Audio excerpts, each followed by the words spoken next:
Netflix keeps 98% of their customers every single month. Most SaaS companies lose half their users in a year. So what's the difference? Is it their content library? Their recommendation algorithm? It's simpler than that. It's how they structure their pricing tiers. Right now, you probably pick your pricing by looking at what competitors charge, rounding to a number that feels right, and hoping customers convert.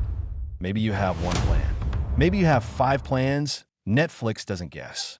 They use 3 psychological principles that make customers want to upgrade, stay longer, and actually feel good about paying more. And here's what matters for you. This isn't some enterprise-only strategy. You can build the exact same system this week, even if you're at 0 revenue. In the next 14 minutes, I'm breaking down their tier structure, showing you the psychology that makes it convert, and giving you a calculator to plug in your own numbers. By the end, you'll know exactly how to restructure your pricing so your customers choose the plan you want them to choose. So what is Netflix actually doing that's different? Let me show you their pricing page. In US, there are 3 tiers. Standard with ads at $7.99, Standard at $17.99, and Premium at $24.99. Now, most people look at this and think it's just basic, medium, premium. It's not. There's a psychological trick happening here that makes the middle option feel irresistible. But before I explain that, you need to see what each tier actually includes, because this is where most founders screw up. Let's start with what they're gating. The ad-supported plan gives you HD quality, 2 screens at once, and 2 devices for downloads. Standard bumps you to ad-free with the same features. Premium gives you 4K for screens and 6 download devices. Notice what they're not doing. They're not saying basic plan gets 10 hours off content. Premium gets unlimited. Every tier gives you the entire Netflix library. What changes is the experience, video quality, how many people can watch at once, how many devices you can download to. This is critical. They're not restricting access to value. They're restricting convenience and quality. Big difference. Now here's where it gets smart. Most people choose Standard. Not the cheapest option, not the most expensive one, the middle. That's not an accident. Netflix designed it that way using something psychologists call the decoy effect. And once you see how it works, you'll notice it everywhere.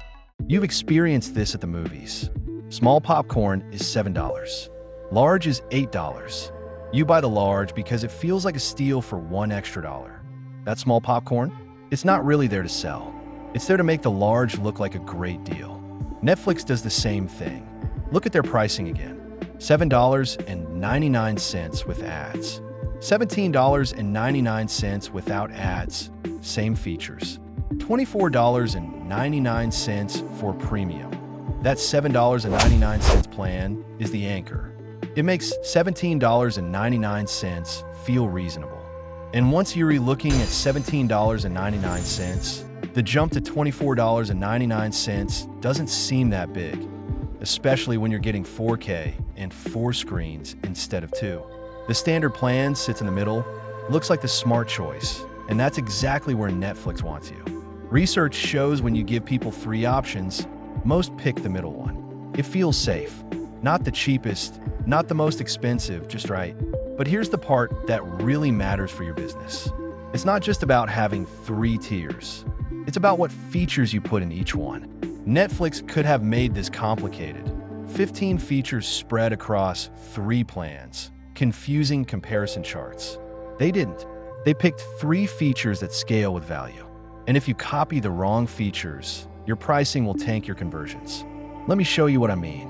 Netflix gates 3 things: streaming quality, number of screens, and download capacity. All 3 have something in common. They scale with how much value you get. If you're one person watching on your laptop, you don't need 4 screens. You probably don't even notice the difference between HD and 4K. But if you're a family of 4, 4 screens is essential. You'd pay extra for that because it directly impacts your experience. This is called value-based feature gating. You're not randomly locking features behind higher tiers. You're gating features that matter more as usage increases. Here's what Netflix doesn't do. They don't say basic tier only gets comedies and documentaries. Premium gets everything. That would feel like punishment. They didn't say you can only watch 20 hours per month on Basic. That would feel restrictive. Every tier gets full access to the core product. What you're paying for is a better experience or more capacity. Okay, so that's what Netflix does. 3 tiers, middle option as the target, features that scale with value. Now, you're probably thinking, that's great for Netflix, but I'm not Netflix. I don't have 3 tiers. I don't even know what my tiers should be. That's what we're fixing right now. I'm going to walk you through 3 steps to build this exact system for your business. And by the end of this, you'll know exactly what to charge, what to gate, and how to structure it, so your middle tier becomes the obvious choice. Step 1 is the most important. If you get this wrong, the rest doesn't matter. But most founders skip it entirely because they don't realize it's the foundation of everything. Let me show you what I mean. Netflix's value metric is screens and video quality. The more screens you need, the more you pay. The better quality you want, the more you pay. That's it. Your value metric is whatever scales with how much value your customer gets. For project management software, it might be number of projects or team members. For email marketing tools, it's usually number of contacts. For cloud storage, it's gigabytes. Here's the test. As your customer uses your product more successfully, one number goes up. That's your value metric. Right now, you might be charging a flat fee. Everyone pays $50 a month, no matter if they have 10 users or 100 users. That's what most founders do because it's simple. But here's what could be. You could charge based on team size. $50 for up 5 users, $150 for up to 20 users, $400 for unlimited. Now your pricing scales with the value they're getting. A 20-person team gets way more value than a 5-person team. They should pay more. But right now, you're charging per feature. Basic plan gets feature A and B. Premium gets A, B, C, D, and E.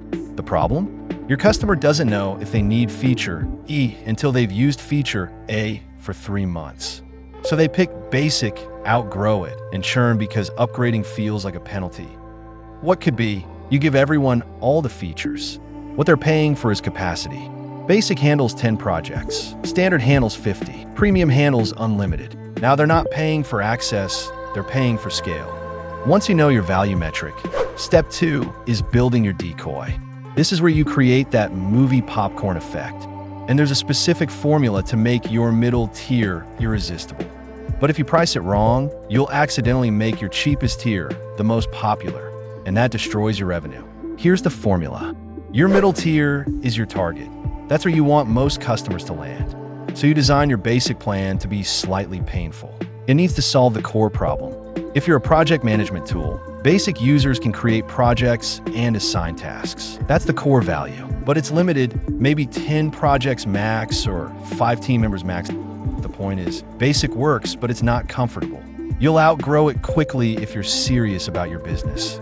Your premium plan is the anchor. Price it high, not ridiculous, but noticeably more expensive than standard. This makes standard look reasonable by comparison. Here's an example. Let's say your pricing is CRM. Basic is $49 for up to 500 contacts. Standard is $149 for up to 5,000 contacts. Premium is $399 for unlimited contacts plus advanced features. Most businesses have more than 500 contacts but fewer than 5,000.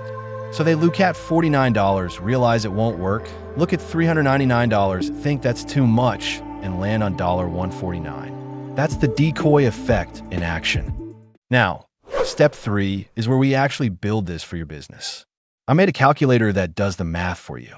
You'll plug in your value metric, your target price, and it'll show you exactly how to structure your 3 tiers.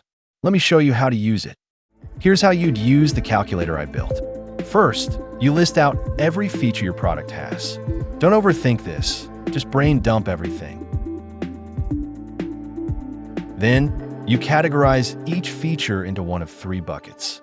Core features, everyone gets these, every tier. These are non-negotiable. For Netflix, that's access to the full content library. Experience features. These make the product better, but aren't required. For Netflix, that's HD versus 4K. For you, it might be priority support, custom branding, or advanced analytics. Scale features. These grow with usage. For Netflix, that's number of screens. For you, it might be team members, storage, API calls, whatever your value metric is. Once you've categorized everything, the calculator shows you how to distribute them across 3 tiers. Basic gets core features plus minimal scale. Standard gets score plus experience features plus moderate scale. Premium gets everything plus maximum scale that you'll also input your target monthly revenue per customer. Let's say you want your average customer to pay $149 per month. The calculator will suggest pricing like $89, $149, $260, with the middle tier your target. The link to download this is in the description. It's free. Plug in your numbers, and you'll have your 3-tier structure in 10 minutes. All right, now you have the framework. 3 tiers, clear value metric, middle option as the target. But before you launch this, there's one massive mistake you need to avoid. I see founders make this all the time, and it completely destroys their pricing strategy. If you copy Netflix's exact prices without adjusting for your business, you'll leave money on the table. Or worse, you'll underprice so badly you can't stay in business. Here's the trap. Netflix charges $7.99 for their cheapest plan. You look at that and think, okay, I should charge around $10 for my basic tier. Don't do that. Netflix operates at massive scale. They have 300 million subscribers. They can't charge $7.99 because they're making it up in volume. You don't have 300 million customers. You have 50, maybe 500 if you're doing well. You need margin. A bootstrap SaaS needs to cover support costs, infrastructure, your salary, and still have room to grow. If you price too low because you're copying Netflix's numbers, you'll burn out before you get to scale. Here's the rule. Don't copy their price points. Copy their structure. 3 tiers, psychological positioning, value-based gating, steal all of that. But price for your reality, not theirs. Your basic plan might need to be $89, not $7. Your premium might need to be $260, not $24. That's okay. Your customers aren't comparing you to Netflix. They're comparing you to your competitors and to the value you deliver. Second trap, overcomplicating your tiers. Netflix has 3 simple tiers with 3 clear differentiators: quality, screens, downloads. That's it. I've seen founders create 5 tiers with 20 features spread across a comparison chart that looks like a spreadsheet. Your customer gets confused, doesn't know which to pick, and leaves. Keep it simple. 3 tiers. 3 to 5 key differentiators. Make it obvious which tier is right for which type of customer. Third trap, not testing this. Netflix didn't land on $17.99 by guessing. They tested different price points, different feature combinations, different messaging. You should too. Launch your 3-tier pricing, but track everything. Which tier are most people choosing? If 80% are picking basic, your standard tier isn't compelling enough. If 80% are picking premium, you're leaving money on the table. Raise your prices that if everyone's choosing standard, congratulations. That's exactly what you designed for. But keep testing. Try raising standard by $10 next month. See what happens. Netflix raises prices every 12 to 24 months. You should too. All right, we've covered a lot. Netflix's 3-tier system, the psychology behind it, how to build it for your business, and what not to copy. Now, here's exactly what to do this week to implement this. So, your action plan is simple. 1. Download the free 3-tier pricing calculator from the description below. 2. Define your single most important value metric.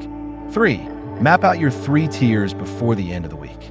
Now, if you thought flipping your pricing strategy was powerful, the next billion-dollar model we're breaking down will change how you think about your entire business operation. Everyone knows you need to forecast trends months in advance and build up huge inventory. It's the foundation of retail and e-commerce, right? Well, Zara built an $18 billion empire by doing the exact opposite. Their entire system is built on one counterintuitive rule. Don't predict fashion, react to it. We're reverse engineering their 15-day supply chain to show you how to eliminate the risk of dead inventory and launch what customers actually want.